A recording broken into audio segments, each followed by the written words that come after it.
Let's get the party started. Cher's turn in Mamma Mia, Here We Go Again is as Cher as you'd want it to be. It's big, it's a spectacle, it's full of diva theatrics. The reason that she's so successful, so iconic, is that she's always in on the joke.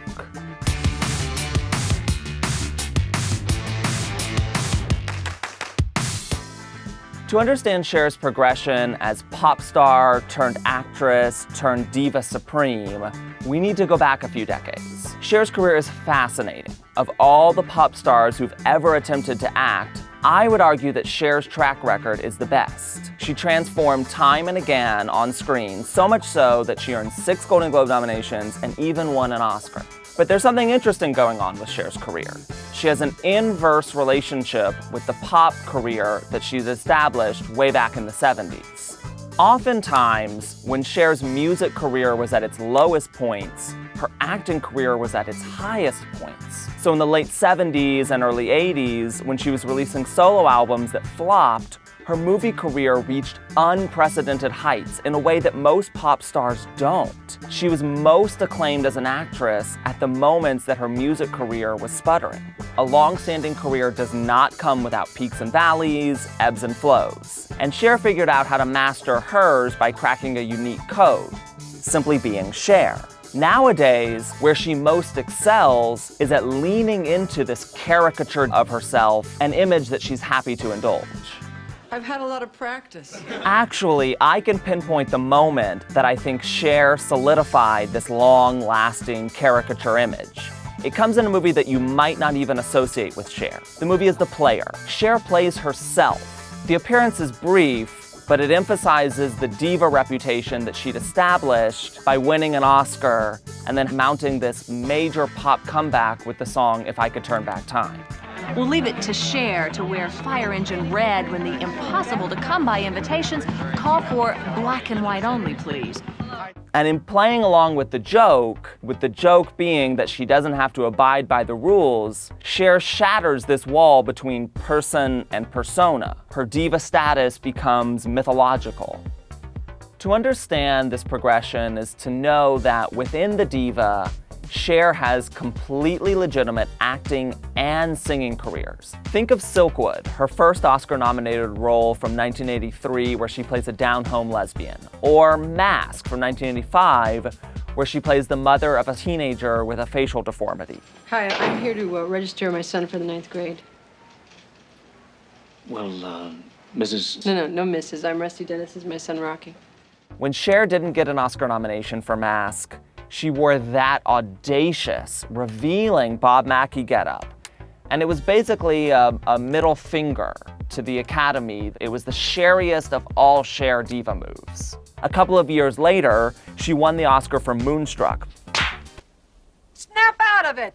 So at times when Cher's acting career is reaching its peak, her pop career is steadily dipping.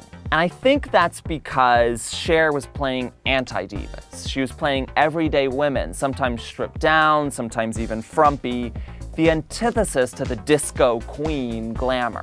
Then, when Cher's music career rose to unprecedented heights with her massive Believe comeback in the late 90s, her movie career more or less dried up. The diva was back, and she was louder than ever. So in the 2000s, whether by choice or by necessity, Cher doubled down on what she'd done in The Player. She portrayed herself in a famous episode of Will and Grace, where Jack basically mocks her to her face. If I could turn back time. If I could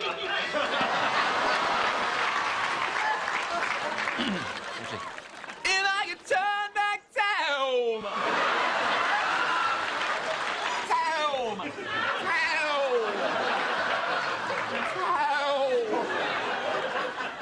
He thinks she's a drag queen. And what is a better caricature of Cher than treating the real Cher as a drag queen?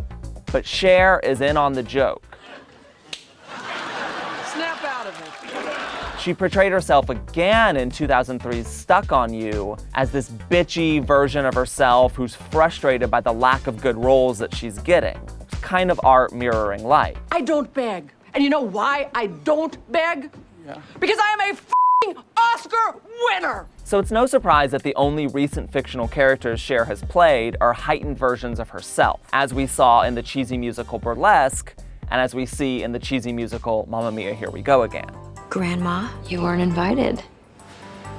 That's the best kind of party, little girl. Spoiler alert for anybody who doesn't want to know anything about the Mamma Mia sequel, but Cher is only in the last 10 or 15 minutes. She makes the grandest of all entrances, the kind of thing that only somebody with a mythological diva caliber could pull off. She helicopters into the scene and you see her white pant legs step out onto the ground and instantly you know it's Cher, which puts the audience in on the joke. We don't even have to see her face to understand who it is that we're about to watch. In those 10 to 15 minutes, she gives you exactly what you want from Cher. You're about to become a great-grandmother. Great-grandmother. I'm leaving that out of the bio.